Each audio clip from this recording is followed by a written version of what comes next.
Hey guys, Kyle, the Death Knight of Anime here, bringing you my review of Eden Zero, Chapter 33. And okay, so jumping right into the chapter, I can say that Mashima has already fixed like the biggest issue with the whole death game concept in general, and not just SAO, but like any kind of like the thing about any kind of death game anime I've found is the majority of them kind of fall into the trap of the main character pretty much being so powerful he's practically a Deus Ex Machina.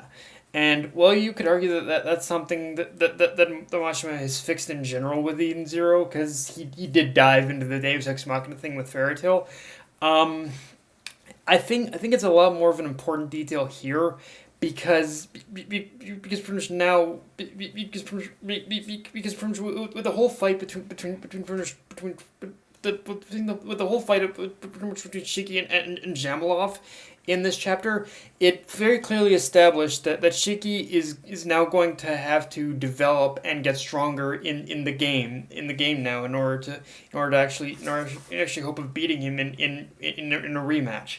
So which is going to have us invested a lot more with that development than actually us having to sit back and automatically pretty much expect and assume he's gonna be this basically ultra experienced player pretty much right out of the gate, which yeah, again, it's gonna make the rematch with Jamalov all the more believable. I can't say that it's going to be that it's going to be like perfect, but at least we can at least we can say that yeah, that pretty much Shiki is going to learn something, pretty much being in this virtual world or game itself. So yeah, we can definitely assume that much.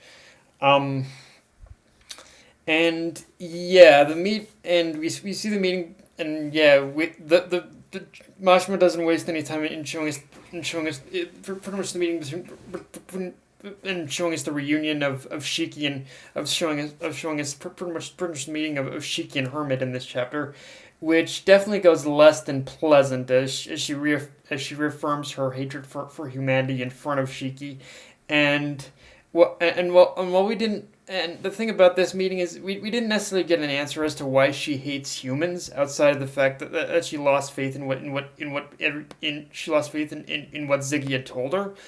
But I think we can assume it's got something that pretty much Shiki is involved, whether it's directly or indirectly, because of course in that little exchange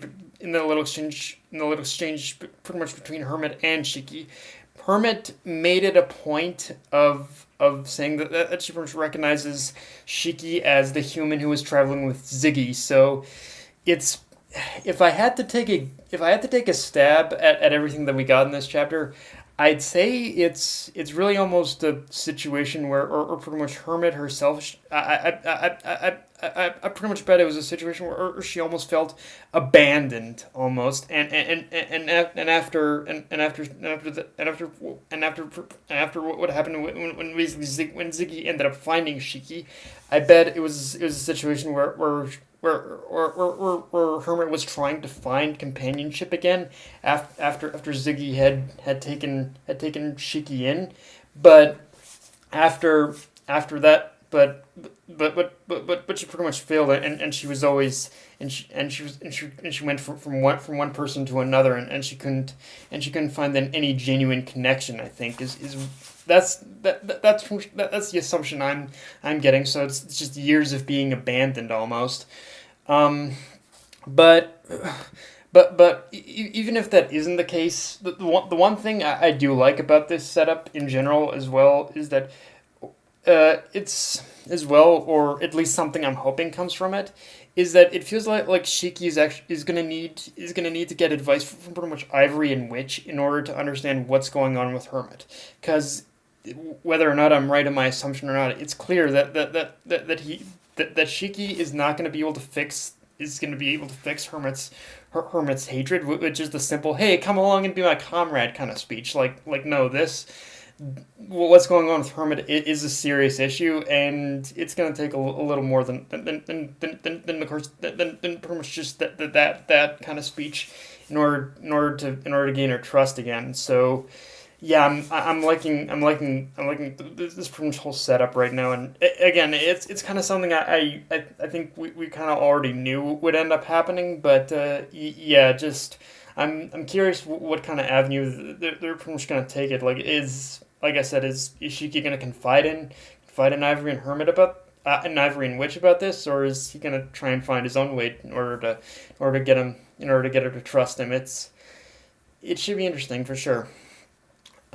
So yeah, and another big reveal in this chapter is that we see Homura, who's meeting up with her, who's separated from the group, and is meeting with her little brother and telling him that the infiltration was successful, which, yeah, I've got no idea what the hell Mashima's planning now, but I think with this is one of those things where until like the chapter basically ended with Homura meeting with her little brother. So this is one of those situations where we're gonna have to wait on we're gonna have to wait at the point that we're gonna have to wait for a lot more information in order to know what the hell's going on, but.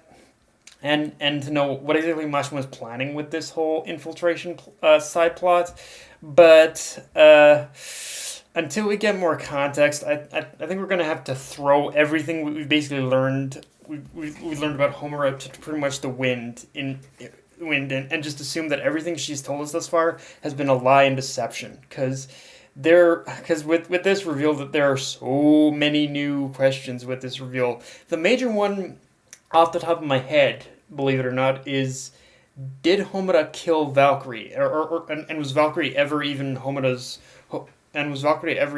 master to begin with? Because it really because it really seems like because as you said the infiltration's complete. So obviously Homura had to do something in order to gain their trust. So yeah, is Valkyrie dead? And if, because if so, then this, this is probably if I don't know what's gonna happen from here if Valkyrie's dead, but it's almost seeming like if I had to take a guess at it, I'd say that that Mashima is setting Homer up in order to become like in according to I guess the new Valkyrie or the new Valkyrie and a Starshine or something like that. But I'm until then until we get more on what Homer was doing, then yeah, I think we should just we just got to throw everything we know about her in the lie deception pile for sure, and just assume everything she says isn't fact at all. So yeah, curious where Mushroom's gonna take this one too. Um, going back to going back to Jamalov for a second. When Jamalov logs out, sorry, yeah, when he logs out, he says that he's meeting with Drac and Joe in the real world, and like after Drac. After Jam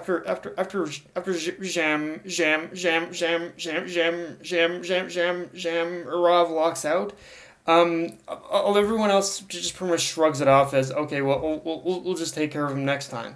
But I have a feeling what Mashima was doing with it's probably I think this almost felt like Mashima was confirming to us that okay, yeah, at some point we basically that our main heroes are going to come in face to face with Drac and Joe in this game at some point. The only question is it going to be sooner than we think or much later in the series? I'm still holding off on much later, but I guess we'll just have to wait and see as to what happened when basically Jam Aroth returns. But yeah, curious. I'm curious for sure. But yeah, guys, that's my review. If you enjoyed the video, like, comment, subscribe. I'm on Twitter, Facebook, and Crunchyroll. Dead Night of Anime. Signing off. Later, guys.